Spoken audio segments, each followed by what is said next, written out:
There is no better place to watch a football game than right along the sidelines. Well, the members of the Auburn University chain gang have stood there for decades. Can you imagine the millions of plays they've watched right from that front row? Kenny Buck and Michael Miller have seen some of the most incredible moments in football, and some moments that knocked them right off their feet. And they have some stories to tell. I'm Bethany Davis, and this is Being Real. Sponsored by Bryan Jewelry. Ever since she was a little girl, I've always tried to show I cared by giving her the very best. I know. That's why I went to Bryan Jewelry. Smart man. When it's time to ask the most important question of your life, make sure you have what you need to show her you're serious. At Bryan Jewelry, we'll help you through every step of the way to find the right ring for her. We can create beautiful custom designs and also engrave your personalized engagement message. Give her the best. Bryan Jewelry, Prattville. Tell me, what does it take to be a member of the Auburn chain gang? Well, normally, most of us are high school football officials, and that's where it normally starts. Now, I started back in the early 80s at Opelika High School when me and Mac McKee started doing a chain crew for the Opelika Bulldogs under Coach Wilson. And from there, of course, we did it for several years there, and then Curtis Prince, who was keeping the clock for the Opelika Bulldogs at that time, was the head of the chain crew here at Auburn. And he needed a substitute one year for one game, and just asked me if I'd like to sub that day, and I said, yeah, I'd be happy to. So that was Terry Bowden's second year. So I ended up working 4 or 5 games that year, and then the next year, the gentleman that I was subbing for had to, for health reasons, had to retire, so I took his place there. So normally, we don't necessarily have to be high school officials, but they like for you to have some knowledge of the game. So the majority of us are high school officials. Yeah, I guess that gives you a little bit of a background. Yeah, It's you like got to some know sort what of official. You got to know the rules is one thing. Yeah. So, Right. So most of us are. How did you get involved, Michael? The same sort of scenario. I was a long time high school football official. I knew Kenny and a lot of guys that were on the chain crew. I was kind of in the bullpen. If somebody was out for whatever reason, I might get a call. I like to joke that the first few years, I've been doing it about 10 years now full time, but the first few years when I get that call, it wouldn't be Alabama or Texas A&M, it was Mercer or it was Western Kentucky. And I always would joke to say, why didn't I miss a big SEC game? But I also did a lot of spring games because these guys, the officials and the coaches, they want a full set of chains usually for spring games. But the regulars kind of, want a spring break. So we don't have a shortage. I've got a long list of guys that keep nudging me occasionally saying, hey, if you ever have an opening, keep me in mind. And they're all football officials with us. Well, because this is a pretty big honor to do something like this. It really is. Of course, we don't go through any process of applying for it, but they do want someone. And they do ask us about the people that we get on the crew. So they know that they're knowledgeable. And one thing they'll tell us is, Jay Jacobs, when I had a meeting with him one time, said, one thing we don't have to worry about is you. So we know y'all gonna be there and take care of it. So me and Mike, we sort of work hand in hand, make sure everything is in order before the season starts.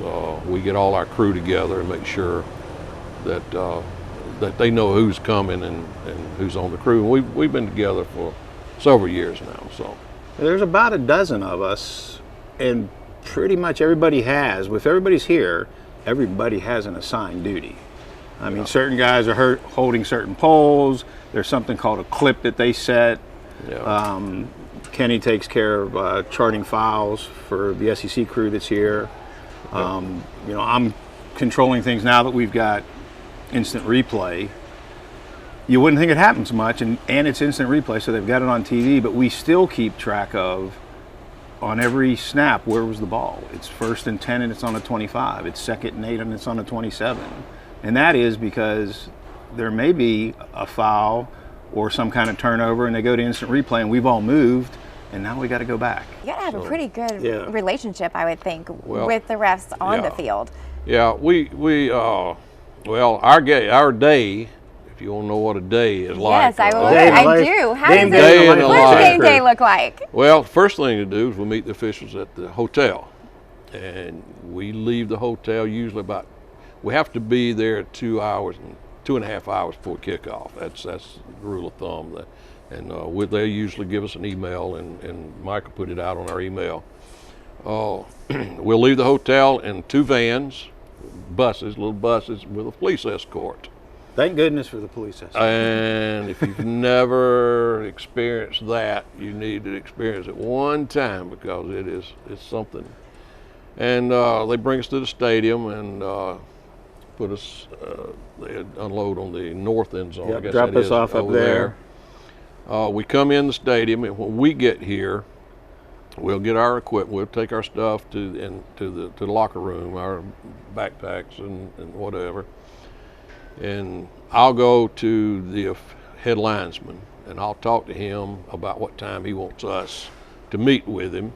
So I'll do that as they get the equipment and make sure everything's out and working order. Of course, I use the digital down marker now, make sure they're working. We got 4 of those, so they're all charged and ready. We have an auxiliary markers, which are chains, which will make sure they're there just in case we need them, which we did last week. Mm-hmm. And so then we'll take all the equipment out on the field, and we'll check it and make sure. And usually about an hour and a half before kickoff, we'll meet with the head linesman and the line judge, and a lot of times with the side judge. And they'll go. Most of them are about the same, but a lot of you crews, they want things different. Some of them want to do this and do that, and so we make sure we do exactly what they want to do. So, but we are part of the officiating crew, so we want to make sure we're on the same page. And then we are an extension of them, and I'll even take that back to us as high school officials when we did it. I had a position where I had a chain crew behind me, and the last thing I wanted to have to worry about was that chain crew. Nothing's worse than turning around and where are they? They've already left. Uh-oh. So we do meet with them. We see repeat crews come in. Some of them remember us. We remember them. Oh, yeah. There's not an evaluation per se. We like to claim that we don't have any problems, and we want to be as good as any of the other schools in the SEC. They will. Well, it's not. It's not formal evaluation. Formal, but they do bring it up at their meetings that they have with the SEC office. But one of the good things, I guess, is we do talk to the players, and get to know them. We get to know the players, and I saw my buddy Coach Tuberville this weekend, and I got to know him real well when he was here for 10 years. Mm-hmm. And we stood and talked. I guess we talked maybe 15, 20 minutes about some of the old teams that he had. This is, of course, I've liked all the coaches. This is my 9th head coach I've worked Wow. under. Wow. So I hope it's the last one. He's here for a long time. I'm sure he will be. Well, since you mentioned the teams, let's go ahead and talk about some of the teams. Obviously, we're here at the 20th anniversary of that 2004 team that is so beloved to so many Auburn fans, but I have to imagine that made a pretty big mark on you. I was hoping you were going to ask me that. Oh, good. Because that was, as far as teams that I've seen over the years, that was probably the most complete team. Now, as far as Auburn's concerned, now there's been a lot of good ones come in here, but I got to know a lot of those players, especially the offensive linemen sitting over there. I noticed I don't think they do it right now, allow the sunflower seeds. I'd bring them sunflower seeds, but I would have to give it to the manager to go give it to them, because it was an NCAA regulation then that you couldn't give anything to them. And so I used to bring sunflower seeds, and I got to know Ronnie Brown and Cadillac. A couple of stories about those two was they played Mississippi State that year, and I think Cadillac had scored like 6 touchdowns. And we were standing next to each other, and Ronnie Brown, and he said, next time I score, and Cadillac said, next time I score, I'm going to kick the football over the scoreboard out of the stadium. And I told him, I said, well, if you do that, Coach Tuberville's probably going to kick you over the scoreboard. So he didn't do it, but and then it wasn't too long after that they were standing there, and he spit the water out of the bottle on my shoes, and Ronnie Brown's got down and was wiping them off with a towel. But that was kind of funny. But yeah, that team was one of the best teams. Yeah. I've seen. I mean, what a team to watch, not just on the field, and you probably have seen this with other teams over the years, but it just seemed like what they had off the field was really what was so special that brought the success on the field. Yeah. So, yeah, and of course the 2013 team was good. But, Cam, naturally Cam, because I wouldn't give anything for being here when he was here. I mean, it was unbelievable. But yeah, there was a lot of good teams that's come in here that I've seen. Yeah. One of the best ones was the Florida team. They were ranked number 1 when Tim Tebow was not the starting quarterback. He was a freshman. He wasn't starting, but he played a big role in it. And I was always glad I got to stand beside him and shake his hand and talk to him. Auburn beat them that night. Yeah. They blocked a punt, and Trey Smith recovered the punt. Now, they were number 1 team in the country. Steve Spurrier. So. Yeah, we've had up front and personal views of a lot of exciting moments here. And like I said, I spend most of my time on the visiting sideline. The game's still going on in front of me, but there's a lot of colorful coaches in the SEC. There's a lot of different coaches in the SEC. One of my favorites, and he's kind of the nemesis here, so to speak, was Coach Saban. He was like a CEO. Mm-hmm. He would just walk back and forth with his headset on. Every now and then he might get animated. The last few years he really wasn't as animated. But I'll never forget, a couple years ago I thought, this is it. Miller, you are now probably off the chain crew. I was walking, looking down at my clipboard, writing something, and he was walking, looking down, talking to someone, and we bumped into each other. And I thought, I'm done. And he just looked up and he said, I'm sorry, excuse me. And I said, okay, I escaped. One of the nicest coaches that were here, and I think you were here then, and he met us in outside our little locker room we had over here, was Phil Fulmer. Yeah, Philip. He came over and specifically made an effort to come talk to us. And I always thought that was real nice. Interesting that you would say he is one of the nicest he coaches. There are a lot of football fans in general that may disagree with you. Oh no, he was to us. He was. Now, I don't know about the other folks. But, yeah, I've heard a lot of things. It's college football. If I'd hear things on high school sidelines as an official that I hear in college sidelines, there'd probably be a lot of penalty flags. So I've heard a lot of colorful language, phrased in a lot of different ways, and it's just like, now you're used to it. And the officials are great. I mean, they're there to let the kids play and do the best job they can. They don't want to officiate behind them. We don't want them to officiate behind them. That's why we're constantly communicating with them. There's little things we do. It may be 3rd down and 5 yards. Well, okay, what if you've got the ball, it's 3rd and 5, and the other team jumps off sides? Is it a first down? Is it a not first down? Well, there's a piece of tape on that chain that's right smack dab in the middle. And if that box is ahead of it, it's going to be a first down, and we let the officials know. Yeah, we'll do things like it's a short 5, knowing that, I mean, when's the last time you had a measurement? Yeah. I don't even know the last time we've measured for a first down. Talk about measurements. I had 3 one time. I would imagine that's probably a lot of pressure on the chain crew. When I was on the chain crew, of course I was in pretty good shape then. I'm not anymore, but we ran 3 straight plays all the way across the field. That's 53 yards. It seems like measurements are always as far from the chains as possible. Three times in a row. 3, and because it was on the other sideline then, of course the marker on that sideline is unofficial. It's unofficial. So we're official. So we had to go, of course. And I told one of the cats I said, if we have to go again, you're going. I can't go anymore. We got to get the ball on the other hash. But I've been out. Run this way. Yeah, they don't measure anymore. There's a little trick they got now that I'm not going to divulge. Don't. I'm not gonna say- We but have they- some secrets, Bethany. We can't talk to you about. But I they understand. don't measure like they used to. Ever since she was a little girl, I've always tried to show I cared by giving her the very best. I know. That's why I went to Brian Jewelry. Smart man. When it's time to ask the most important question of your life, make sure you have what you need to show her you're serious. At Brian Jewelry, we'll help you through every step of the way to find the right ring for her. We can create beautiful custom designs and also engrave your personalized engagement message. Give her the best. Brian Jewelry, Prattville. I think it's so fascinating to hear you guys talk, and you've obviously seen millions of plays over the years, yeah. but clearly there are some that you remember so detailed.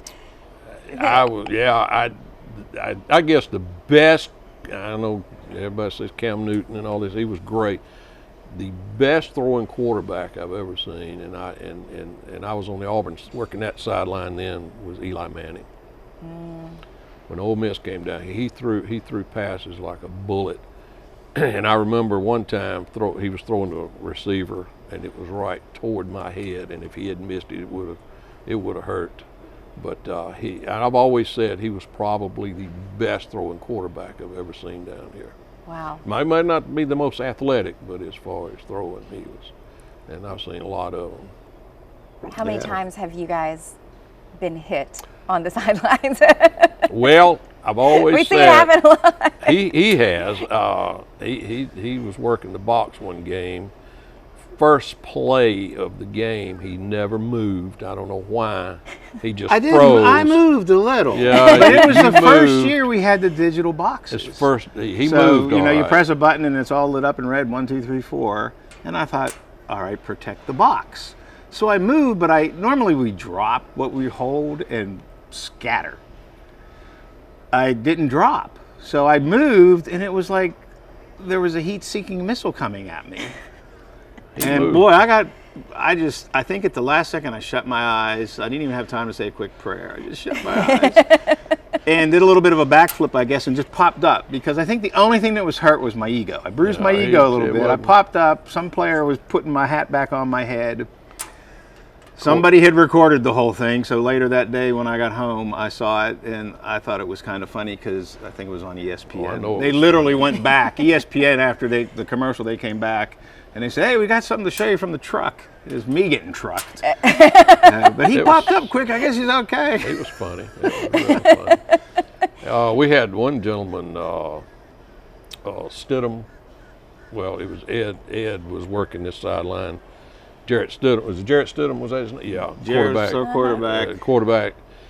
He scrambled to this side, and a lot of times when we have to watch. You have to have vision everywhere, because these players are coming from every direction. Well, he wasn't paying too much attention, and he fell back right here at the cheerleaders, and he could not move, and they carried him off on the ambulance. Oh no.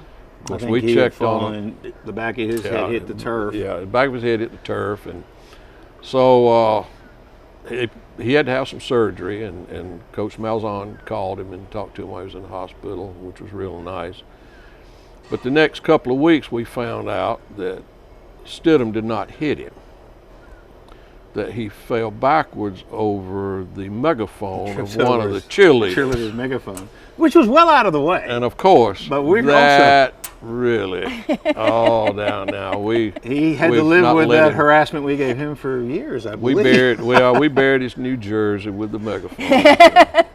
So, but he got hurt pretty bad had something wrong with his neck. But if they get me, they're gonna get me in the bushes, because I'm gonna be in the shrubs over here. See, in you one have sense, our jobs are good. We're the two guys with clipboards. We do different things. Now, But I'm not attached to a pole that's attached to a chain. I can come and go as I please.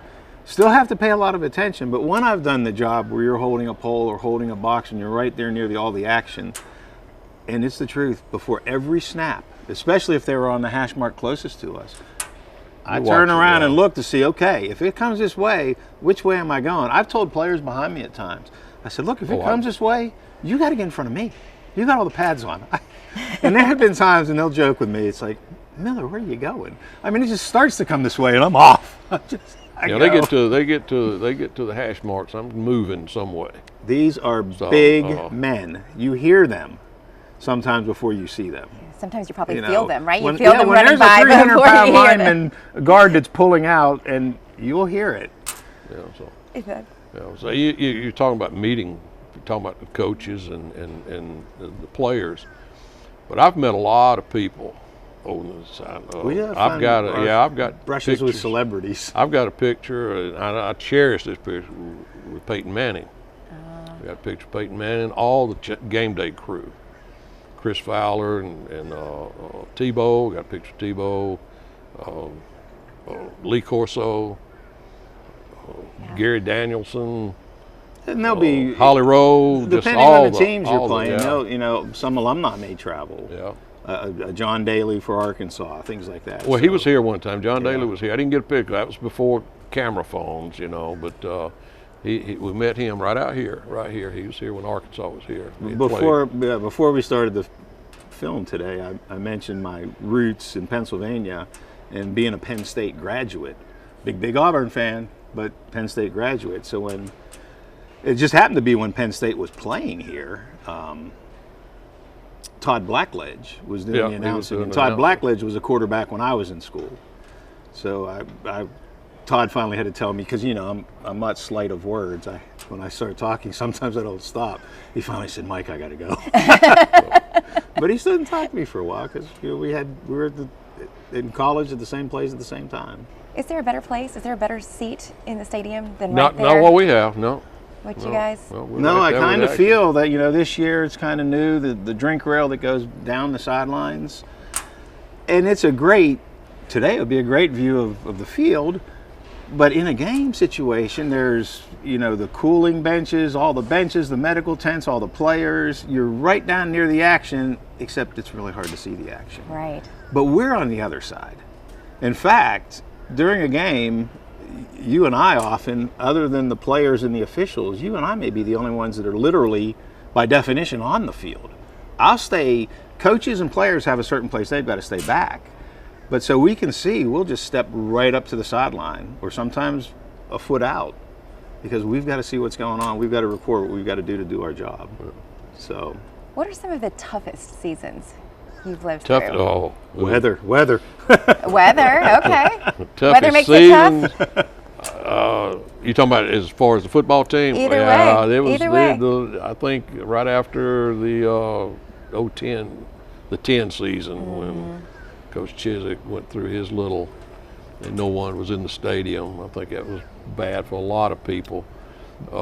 But I've been very proud of our fans. Yeah, our fans are great. Yeah. Jordan Hare does have a reputation for being a really hard place for hard. It's to play loud. because It's very loud on the that loud field. atmosphere. It's loud on that field. If you know, of course, I've been coming to this stadium since I was in Boy Scouts. So there's no telling how many games I've seen here. I was coming here before it was a horseshoe, and when I was in Boy Scouts. But it's been loud, but it's really loud on the field. Well, 11 years ago, I was sitting in the stands, and I thought, this is really loud. Yeah. The past 10 years for certain games, it's really loud up there in Section 4, but it's a whole lot louder down here at the field level. I mean, you get all these voices going, you're kind of bowled in a little bit, and, teams, Auburn does it when they go on the road, and teams that come here do it, where they'll practice during the week with the loudest music blaring that you can, because let's try to simulate the fact that we're not going to be able to hear anything. A little personal moment here, because this is something of a reunion with me and Mr. Kenny here. He has known me literally my entire life. Yep, You went to school with my parents, and then I went to school with your daughter Amy. We were so tight. I was thinking as I was driving over here, I probably spent the majority of the nights I spent away from home were probably at my house. At your house growing up. I think they were.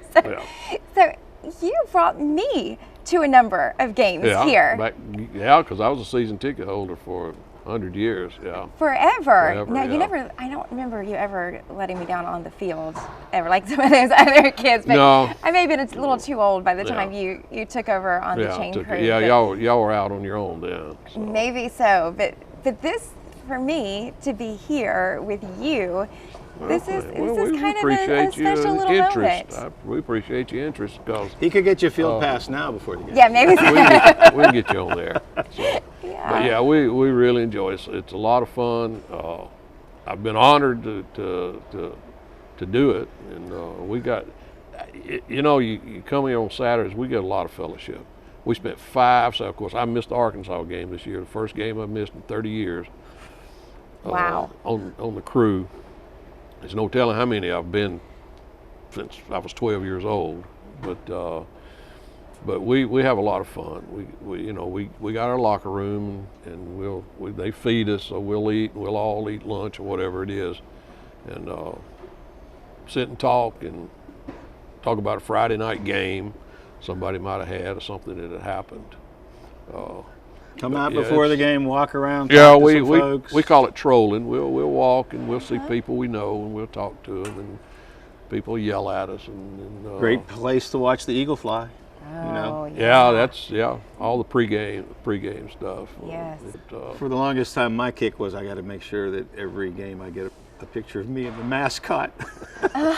And it's all, sometimes, it might really be Ugga the Bulldog. Other times it's Right. Ugga the costume bulldog. Well, I was going to say, what kind Last of week- mascot do you need? I think Avi's probably the coolest mascot Oh, there he's is. the best. By far. Well, we the had strangest one's Western Kentucky. I'm still not, I got to look that up. That's just that little red blob. I did ask him, I think they just called him Big Red. Big Red, yeah. But I had to get Well- like the Vandy Commodore. And We had a bad experience with one of them, the Georgia Bulldog. They had the new one, and the year we was were, biting. well, yeah, they had him out in the back, and we went out there and talked to him about it and petted him and everything. And that's the one that passed away before he ever got into the season. So we kind of felt bad about that. But one of the most interesting mascots was the rooster from South Carolina, and they had to keep the rooster up pregame because of the eagle. They said the eagle would eat the rooster.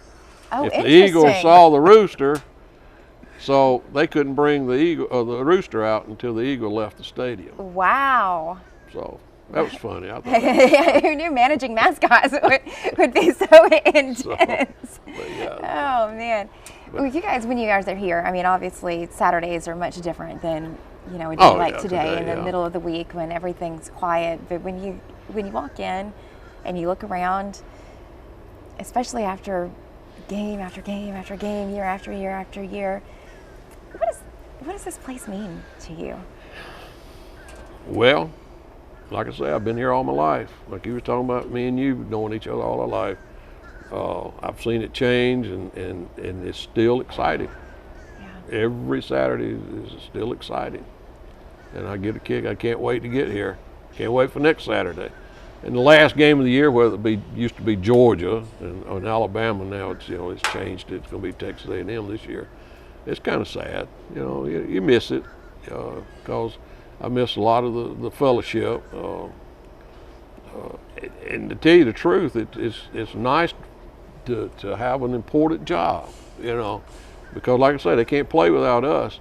And if you make one mistake, you could cost somebody an SEC championship, or a playoff berth now. But we goof off and we have fun with each other. But when we get on the field now, we're all business. Just like on a Friday night, we're all business. Yeah, Those coaches' jobs are dependent on these officials, and those officials are dependent on us. And I have been told, now I don't know how much truth, but he said we were probably one of the best crews that they work with, and they really enjoy coming and working with us. And we pride ourselves on that. So it's you got to be in pretty good shape, because every Saturday when we get finished, my feet hurt so bad, and I don't do anything but stand. Really, I don't run anymore. Can't run. So. And you still can't wait to get back here next week. Can't wait to get back next week. Absolutely. Feet felt better Sunday morning, and I'm ready to go again. From the highlights to the lowlights and everything in between, Kenny and Michael can't imagine spending a Saturday in the fall any other way than watching the game and the players they love from a spot they know not just anyone gets to stand. And that's what makes them real.